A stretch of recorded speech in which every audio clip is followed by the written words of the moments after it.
এই বড় বড় দলের বড় বড় নেতারা সব জায়গায় নিজেদের সেটেলমেন্ট করে রেখেছিলেন আওয়ামী লীগের সাথে। আমরা হাসিনা তো হটাই না এই জন্য যে আরেকটা ফ্যাসিস্ট এসে তার জায়গা পরিবর্তন করবে। তারা ঐক্যমত্য কমিশনে যেমন গুন্ডামি মাস্তানি করেছেন, তারা এলাকায় একইভাবে গুন্ডামি মাস্তানি করেন। এই বড় বড় দলের বড় বড় নেতারা সব জায়গায় নিজেদের সেটেলমেন্ট করে রেখেছিলেন আওয়ামী লীগের সাথে, কিন্তু এখন এসে তাদেরকে অনেক বিশাল বিশাল বক্তব্য দিতে দেখবেন।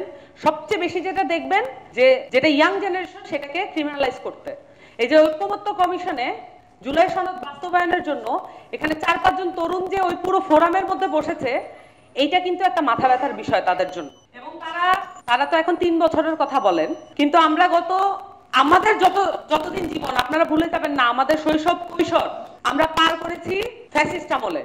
আমরা শুধুমাত্র আমাদের পুরো কৈশোর এবং আমাদের পুরো ইউনিভার্সিটি লাইফ আমরা স্বপ্ন দেখেছি কিভাবে এই হাসিনা ফ্যাসিস্টকে আমরা কিভাবে হটাবো, এই ফ্যাসিবাদী কাঠামো আমরা কিভাবে পরিবর্তন করব। আমরা হাসিনা তো হটাই না এই জন্য যে আরেকটা ফ্যাসিস্ট এসে তার জায়গা পরিবর্তন করবে। এইটা ভুল করার কোনো কারণ নাই যে একটা পাওয়ার থেকে আরেকটা পাওয়ারে ট্রান্সফার হওয়াই এই গণঅভ্যুত্থানের লক্ষ্য ছিল। এই জায়গায় নিয়ে যাচ্ছে আমাদের পুরাতন রাজনৈতিক দলগুলো। তাদের সেই বুদ্ধিবৃত্তিক মেকানিজম নাই। তারা অনেক ভালো করে ঘুম থেকে ওঠেন, ভালো করে ঘুমাতে যান, নিয়ম মতো চলে, কিন্তু তারপরও তাদের বুদ্ধিবৃত্তিক ক্যাপাসিটি নাই এই যে বাংলাদেশকে নতুন একটি সামাজিক এবং রাষ্ট্রীয় কাঠামোর মধ্যে দিয়ে নিয়ে যাওয়া, এই ক্যাপাসিটি তাদের নাই। তারা নিজেদেরকে এমন ভাবে পোর্ট্রে করেন যে তারাই সবচেয়ে বেশি কনফিডেন্ট, কিন্তু এই কনফিডেন্স ধুলোয় মিশে যাবে যদি তাদের বিরুদ্ধে আবার জনগণ রুখে দাঁড়ায়, যদি তরুণরা আবার তাদের এই মিথ্যা কথার বলয় দেখতে পায়। বাংলাদেশে গণঅভ্যুত্থানের পরে মৌলিক কাঠামো পরিবর্তন, গুণগত কাঠামো পরিবর্তনের কোনো লড়াই আমরা করতে পারিনি এখন পর্যন্ত। এটার পিছনে বাধা হয়ে দাঁড়িয়েছে এস্টাবলিশমেন্ট এবং পলিটিক্যাল পার্টিগুলো। তারা এই এস্টাবলিশমেন্টের উপরে নির্ভরশীল।